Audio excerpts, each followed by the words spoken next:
ragazze, allora eccoci con un nuovo video, un video tutorial make up che mi avete richiesto. È lo stesso make up che avevo nel video di acquisti di Ikea e di casa, è lo stesso, me l'avete chiesto in tantissime, così ho deciso di girare questo video.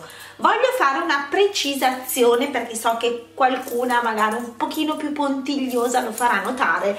Noterete che ho qualche capello bianco, è fatto di proposito, nel senso che quando ho deciso di schiarire i capelli avevamo, in accordo con la parrucchiera, deciso di provare a non toccare più la base, quindi non fare più tinte alla base, per vedere se la schiaritura veniva più semplice, visto che io e il biondo non andiamo tanto d'accordo avendo sotto una tinta. Quindi, pensando poi in previsione di farmi totalmente chiara, abbiamo deciso di lasciare la base al naturale, però mi rendo conto che è davvero brutta da vedersi, quindi sicuramente ritornerò alla tinta e deciderò di schiarirmi solo come ho comunque adesso, solo le punte.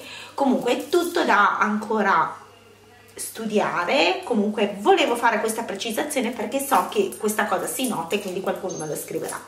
Allora, vi ho lasciato anche tutti i nomi dei prodotti che ho utilizzato in questo video qui. Sono tutti prodotti che sto utilizzando nell'ultimo periodo e sono i miei preferiti.